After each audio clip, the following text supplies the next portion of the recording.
fifth time here, and he's also he used to be my doctoral supervisor. Yes, doctor. Yes, and I mean this is a very exciting recent initiative with him becoming UNESCO chair for ICT and sustainable tourism. So I think it's a very good opportunity to also present that work in this community. So please. Thank you, Dr. Manzai. Okay, so thank you so much for inviting me. I'm really happy and honored to be here with you and to help you digest the lunch. So I know that it's quite a tough moment during the day, but yeah, I will do my best to help you not to get fully asleep during the presentation. So, is that right? I have 24 minutes. Is that right? 24 minutes. Okay. So I will put a timer for 20 minutes. So I will. Thanks. I'm doing that here. Okay. So as Isaac has mentioned, it has recently been established a UNESCO chair in ICT to develop and promote sustainable tourism in World Heritage Sites. And what I'm going to present is a project we are really happy to start exactly these days. I mean, I had a meeting yesterday, and I will have a meeting tonight, just at the airport to start. So this is Switzerland. I mean, it's quite small if compared with a lot of other countries around, and Lugano is just over there. So that is our campus. Okay, so it's not as big as UCT. Well, as I've seen it, it's like, I mean, There is a mountain. very small. Yeah, we have the mountain. It's not the Table Mountain. We don't have the sea, but we have a lake, a very nice lake. So I mean, we do our best. Yeah. Okay, so that's important.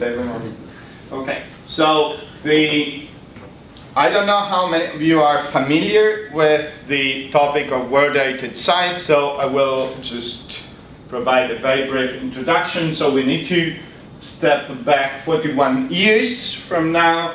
16th of November 1972, it has been adopted a convention concerning the protection of the world cultural and natural heritage, meaning that UNESCO and all the nationalities, I mean governments signing this convention, they agreed on the fact that there are places on the planet which are so important, which shouldn't not only be looked after and preserved by people living there, so the nation or the region or the city or wherever else, but also the human, I mean, all the humanity should, in a sense, make every effort to make sure that those places are preserved and known by the rest of humanity. So that's the idea of what UNESCO calls universal outstanding value. So that's the idea. Nowadays there are 981 such places around the planet. They are placed like this. As you can see, I mean, there is no real difference between the north and the southern part of the globe. Okay, so if you see the official statistics by UNESCO, it seems that Europe, but this is Europe plus North America. Okay, so if you sum Asia Pacific, the Arab countries, Africa, etc., in the end you get the same figure. So it's really quite well balanced. The UNESCO has stressed, and is stressing a lot, the protection and conservation of such places, which is quite reasonable. I mean, you cannot do anything with something which doesn't exist any longer. So we need to protect such places. But on the other side, from the very beginning, UNESCO was mentioning presentation, which means, I mean, if it is an heritage, everybody should have the right to access that heritage, otherwise it's not an heritage at all. So, from the very beginning, there has been always sort of a tension between preserving and protecting and accessing and, having fruition of such places. So, we need to strike the right balance to make sure that, and I believe that what is usually called sustainable and responsible tourism can help. And I believe that digital technologies can help a lot to strike that kind of balance. So, but the very first manual of World Heritage Sites anyway has been devoted to tourism. So to stress that UNESCO itself was aware of the fact that tourism could play a role not only to damage but also to preserve such places. And so here, I believe I tried to sort of to list the 5 major issues where I do believe information and communication technologies can help a lot. Okay, so 2 of them are connected with the final users in a sense. So when it comes to visitor, tourist, or every person on the planet, we might think of digital technologies as enlarging the access. So we can access many more World Heritage Sites than we will be able to visit in our life. We might have more understanding of them, we might have access to videos, to real-time projections, to reconstructions, to everything which might help us to understand them. And of course, for those of us who are able to visit such places, digital technologies can help all along what we call, the touristic experience. So before preparing the visit, during enriching the experience, and afterwards sharing with others. So both enlarging and enriching the experience are really relevant. When it comes to the local community, people living there, okay? So digital technologies can help add local voices. So you might think of digital storytelling. We have here a black belt in digital storytelling, Dr. Sabiesco, so thank you for joining us. So that could be a very interesting strategy in helping people. So such narratives shouldn't be just shaped elsewhere in other countries and other cultures, but from within the same population. Both when it comes to cultural heritage sites, I didn't make it explicit before, but we have both cultural heritage sites and natural heritage sites. So think of the role of nature for the populations living in parks, in natural parks, etc. So to listen to their voices, to reconstruct the understanding what we might call also the social meaning attached to it, and we have the black belt in social meaning and social representations. So I have a meaning here.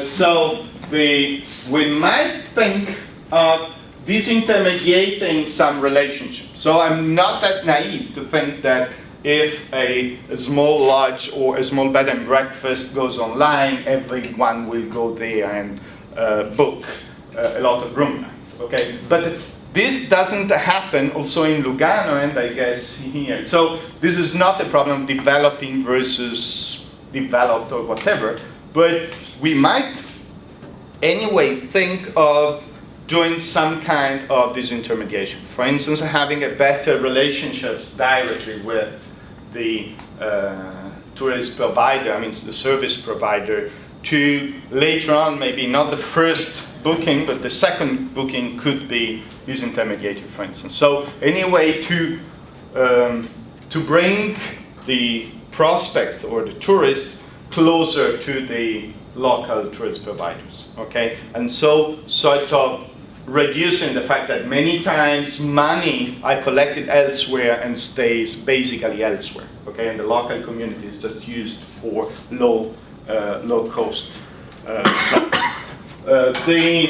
and fifth element, upgrade knowledge and skills, especially of MSMTES, okay, which is great, isn't it? Okay, so I mean it's like small and medium enterprises, but you have the T for tourism and the first time for micro, okay, so it's micro, small and medium tourism enterprises, which basically, I mean, when we think of tourism, many times we think of big companies like KLM or Lufthansa or big cruise lines or big hotel chains, etc. But 95+% of tourism players are micro and small and medium enterprises. Think of hotels, think of bars, restaurants, bed and breakfast, etc. So people there, they cannot at all afford closing their business for 2 years and going to Lugano to attend the Master International Tourism. They would love maybe, but I mean that's not how they can work, but they would love to get some upskilling or some more information, and I believe that open education resources and digital technologies in general could help them doing that kind of upskilling and upgrading of their knowledge and competences. So these are the 5, I mean, if I had to summarize the philosophy behind the UNESCO chair, these are the 5 reasons I believe what we do might be of interest, hopefully.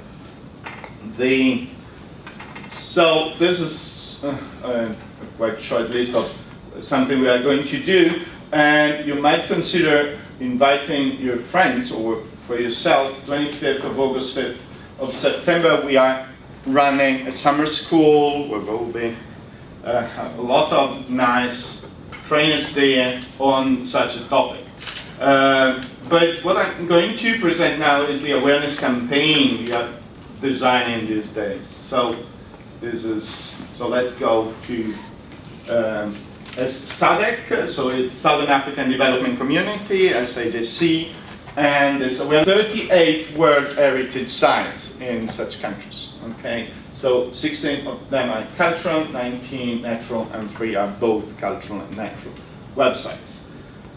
According to the WTTC, the World Travel and Tourism Council, tourism in these 15 countries is providing a relevant contribution to the GDP, so it's 9%, means 9% of the GDP.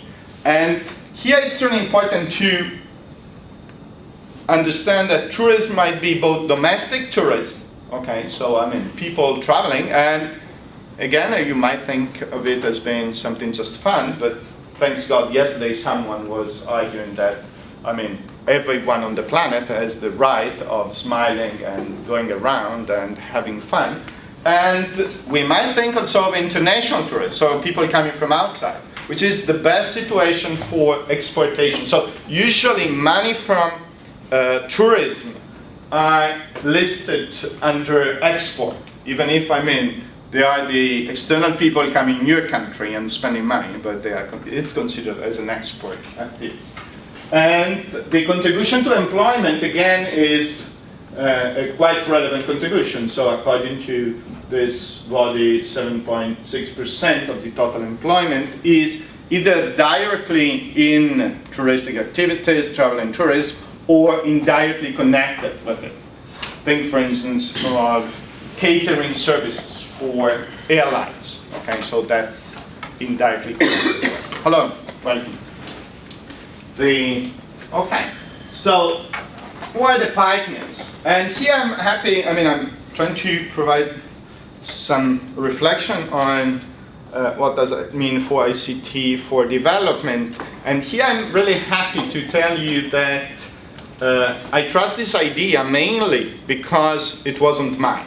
Okay, so it was this Hospitality Youth Initiative, which is based in Grahamstown here in South Africa. They have an extensive experience of taking people who are dropouts from schools or had a quite difficult past themselves with drugs, HIV positive, prisons, etc., and bringing them through a learning by doing process to the service industry, I mean the hotel industry. And so it was the idea to let's start this awareness campaign. So they are a partner in the project, and then the largest partner is Retosa. Retosa is the network of all 15 ministries of tourism of the SADC countries. So all of them are involved in the project, so are taking part and hopefully funding. I mean, they already voted the budget for 2014 for the project, and of course our labs. So this is the awareness campaign. I don't know if I have how many minutes. Couple of minutes. Yeah. Okay. Yeah, maybe 5 minutes. Yeah. So I will just provide some ideas on the project. So about the goals themselves. So we have mainly what we call informal learning goals. So it's not formal teaching, not formal training, but first of all, like the name itself spells it, it's awareness raising. So to help people to think of the fact that they are hosting some of the most important places in the world. So that's really important. So this is to sort of to go beyond some narratives like disadvantaged areas or whatever. I mean, that's how it is. So at the global level, there is a unanimous agreement that such places are of outstanding value. There's informal education, so to make sure that people living in such countries, they know more about such places. Those 38 places. And there is something connected with empowerment, so making sure that they start to think how to promote sustainable and responsible tourism as a way to develop and to grow and to make meaningful encounters, intercultural, international encounters. That's really important. Again, it's not just, I mean, like Dorothea this morning was stressing, it's not just the idea of having more money, but having better cultural encounters, okay? So thanks to, and through sustainable tourism, they can use. So this is closely connected with what we call e-tourism.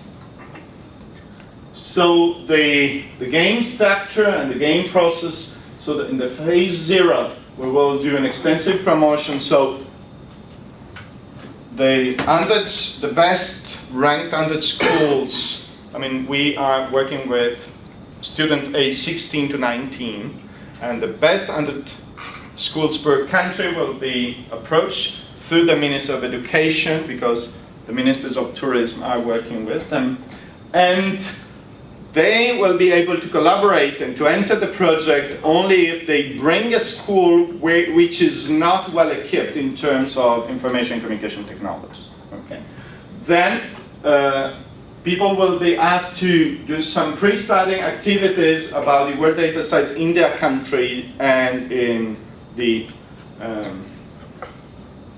nearby areas, and they will play the first part of the game, answering questions or watching videos, and afterwards answering questions about such places. The best players will be invited for the second phase, which will tackle the full universe of World Data sites in the SADC region. And in the end, the top 20 players will participate in a residential activity where they will become the junior ministers of tourism. Okay, so with Retosa, we already started a first phase, which is fully just based on pen and pencil, paper and pencil, but this will be supported fully by digital technologies.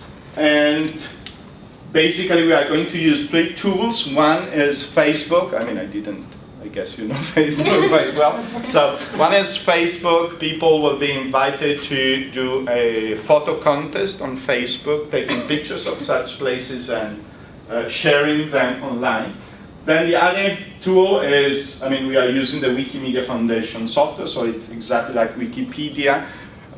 We have started to populate it, and starting next week, there will be a group of people here in South Africa rewriting official language of UNESCO, which is quite a bad jargon, into a way that 16 aged people can understand in a reasonable way.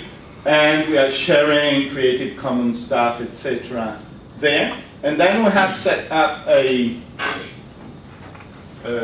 quiz machine which can work with videos, audios, as well as pictures and text to test the knowledge about World Heritage Sites, sustainable tourism, and digital technologies on how to promote them.